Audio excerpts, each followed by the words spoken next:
Good morning. I'm the traveling knight and I'm here at Łazienki Park in Poland. It is the largest park in Poland, and directly behind me is the bathhouse, which is one of the main sights to see here. I decided to take a trip to Poland. When planning the trip, I had 3 major sites in mind: Warsaw, Krakow, and Auschwitz. The trip was planned for 9 days in January. When I was researching, I saw that the Christmas market in Warsaw would still be open. Seeing the Christmas market was immediately a highlight on my list. The Christmas market had a lot of cute booths to check out with handcrafted items. One of the booths that I found to be the most unique was a booth that had chocolate that had been molded to look like rusty tools. There were a wide array of other booths, from food to clothes, souvenirs to hand-painted ornaments.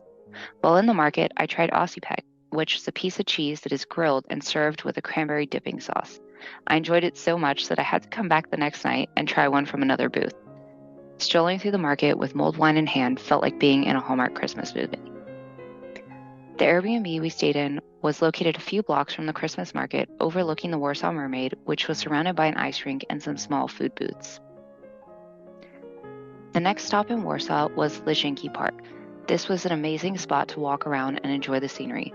There were multiple monuments, like the Chopin Monument, along with other buildings that have been converted to museums, and of course, the iconic palace. I was there early in the morning, so I was not able to go into any of the buildings, but was able to get plenty of uninterrupted views of the park. I even spotted a family of peacocks roaming through the park.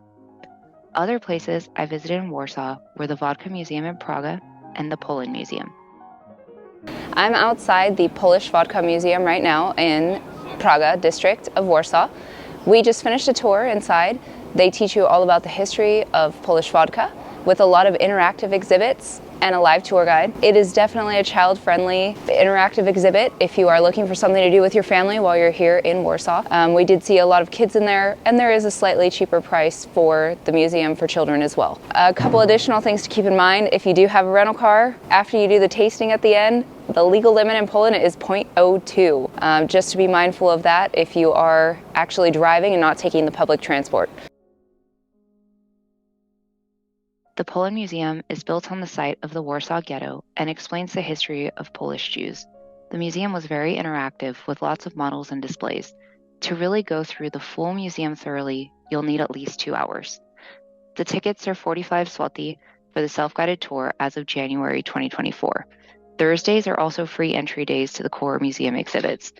When planning your trip, keep in mind that the museum is closed on Mondays. The next destination was Krakow. Krakow was amazing. You can really feel the European charm here. I stayed in the Jewish district of Kazimierz, directly above Plac Nowy, which is New Square.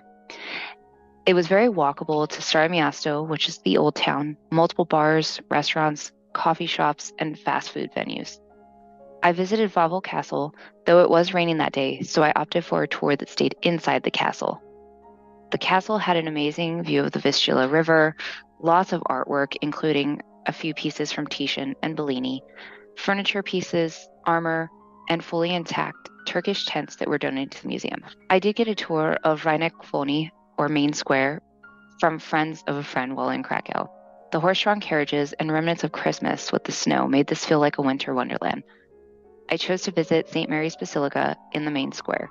The self-guided tour was worth it, and the photos don't even come close to describing the beauty of this place. The church was built in Gothic-style architecture, with the tower standing at a stunning 82 meters tall, or about 269 feet. Inside the cathedral, the ceiling was painted like the night sky, and one of the largest Gothic church altars in the world stands at the front of the church. The piece was carved in the 1400s by Wiet Stos and is 18 meters, or roughly 59 feet tall. Standing in the chapel in front of the altar, under the massive ceilings, was breathtaking. I set aside a full day for the trip to Auschwitz. Be sure to book your tickets online in advance. Even in the winter, I had to push my trip to Auschwitz back by a day, and the availability for the next day was very limited. Luckily, I was able to still get tickets. There is a train that leaves directly from Krakow to Auschwitz. The train takes a little under 2 hours. Unfortunately, I missed the train that morning, so I opted for hiring a rideshare driver through Bolt instead. This was a bit more costly than riding the train. However, I was going to miss my tour if I waited for the next train. The trip took about an hour and 20 minutes to arrive at Auschwitz by car. I had a bit of a walk to the visitor center from where the driver had dropped me off. The visitor center was new and had just opened in the summer of the year before. There is a security checkpoint before you can enter the sites at the visitor center. Fortunately, that day the line was not too long, though I can imagine during the summer this may take more than the 2 minutes that it took the 3 of us to get through. There is an indoor seating area at the back of the visitor center where you can wait for your guide. They also have a few vending machines around the corner with coffee, tea, and some light snacks and sandwiches. If you do purchase a hot drink or any snacks, make sure that you have enough time to finish them, as they won't allow you to bring them on the tour. I learned this one the hard way. After our tickets were scanned, we were taken into an area to pick up headsets. I will point out that this is not a pre-recorded tour, but it just helps you be able to hear your tour guide better, especially when you're out in the elements. Our tour guide also requested that we don't record video, but that we could take pictures, with the exceptions of 2 locations on site. We were then walked through an underground tunnel to the Auschwitz I campus while listening to the names of the victims read from a recorded list. The voice echoed down the hall. Upon entry to the main campus, we were met with the sign, Arbeit macht frei, work sets you free, in big metal letters above the entrance.